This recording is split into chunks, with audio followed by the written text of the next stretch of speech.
Okay, so I'm going to be working through some problems here from 9.4, Tests for Convergence Practice. And so these ones are telling us which test to use, so that's a little bit easier than trying to figure it out.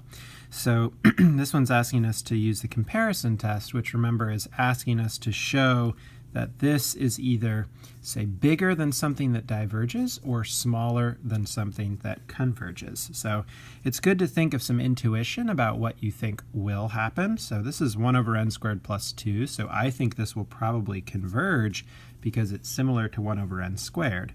This is 1 over the natural log of n. I know the natural log of n grows more slowly than n, so this is getting to 0 more slowly than 1 over n. So I think this probably diverges. I don't think this gets to 0 fast enough.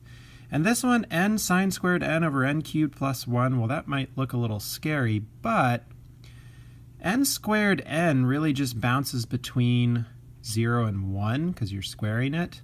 So this is really kind of like n over n cubed, which is like 1 over n squared. So I think this probably converges. All right, so let's see if we can do some comparison to show that our intuition is true. So this one right here, let's start with something we know, n squared equals n squared. Then let's add 2, n squared plus 2 is greater than n squared. So therefore, 1 over n squared plus 2 is less than 1 over n squared. And, well, that's what we want, right? We know that the series of this sequence converges, so therefore this one would have to converge as well.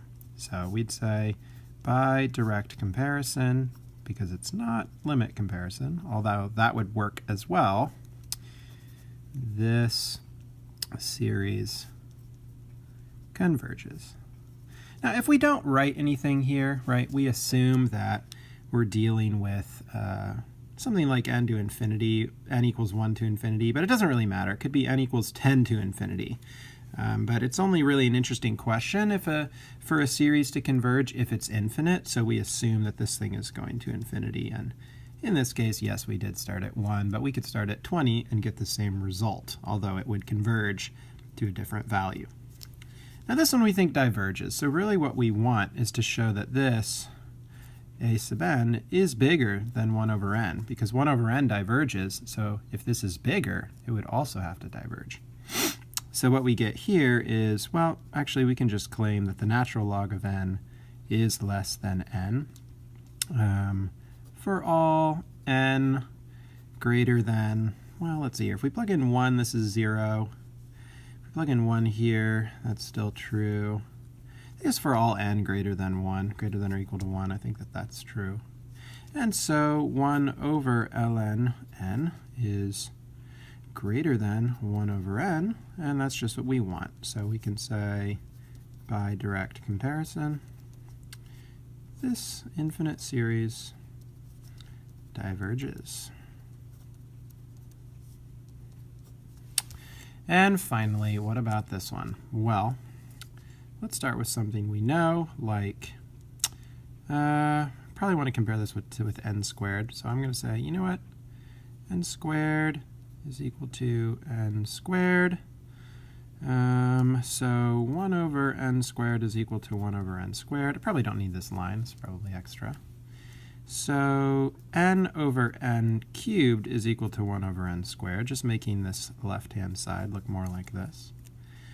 So n sine squared n, since this thing is between 0 and 1, over n cubed is less than or equal to 1 over n squared. And n sine squared n all over n cubed plus 1 is just strictly less than 1 over n squared. Because we added 1 to the denominator, it gets smaller. So we can say that this converges. So when you see sine and cosine, you want to be thinking about their range and how they bounce between 1 and -1. So that would be the solution to those three using comparison. Okay, let's move on to using the ratio test. The ratio test often used with exponential things and factorials, says, find the limit as n approaches infinity of a sub n plus 1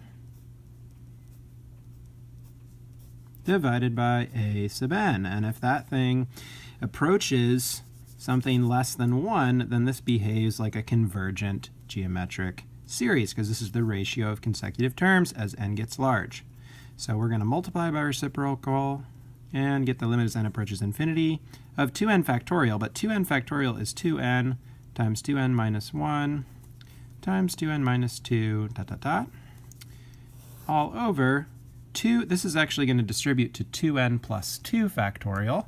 So this is actually going to become 2n plus 2 times 2n plus 1 times 2n times 2n minus 1 times 2n minus 2, dot, dot, dot, all the way down.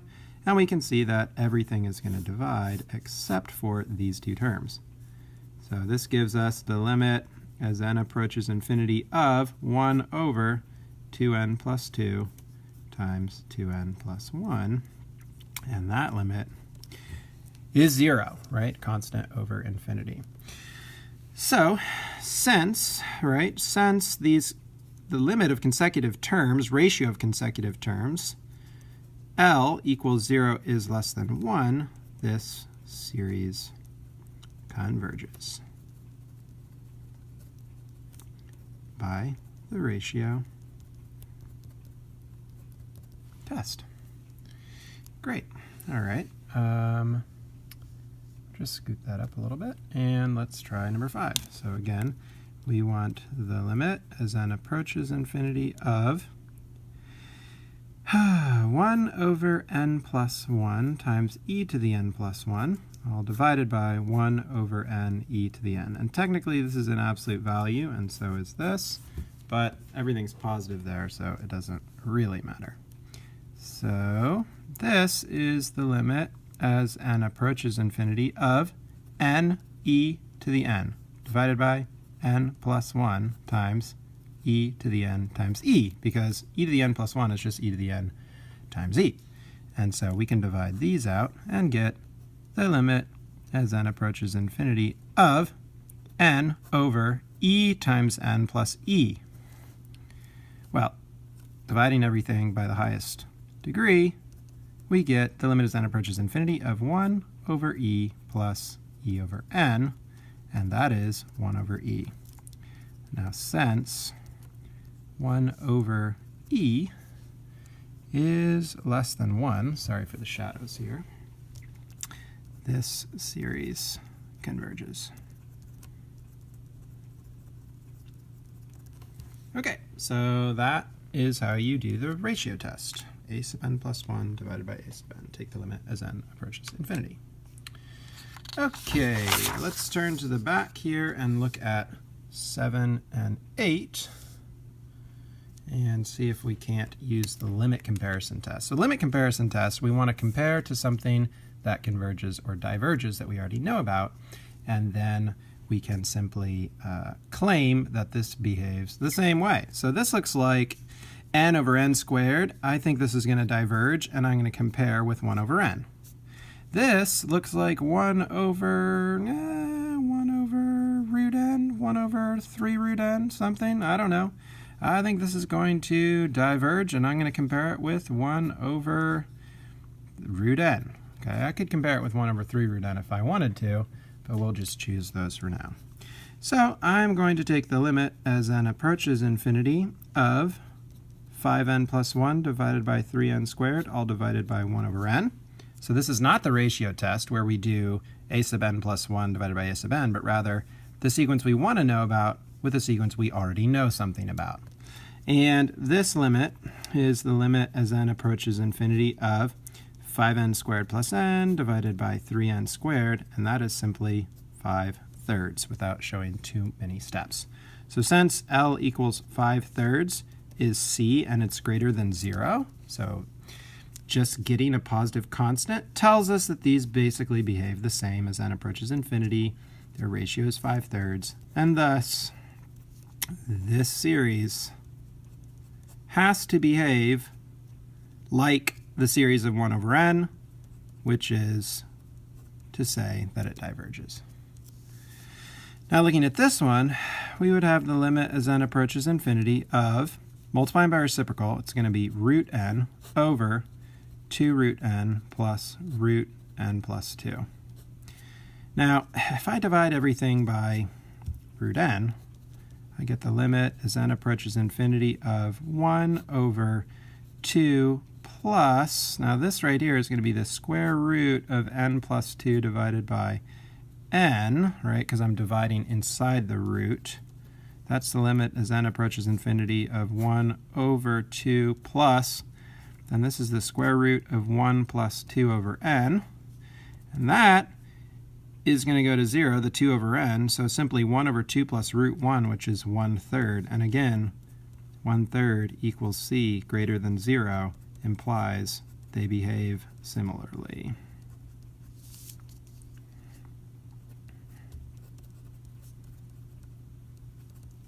So we know that this series, I'm just going to write a sub n, diverges by limit comparison with 1 over n to the 1/2, which is, by the way, a divergent P series.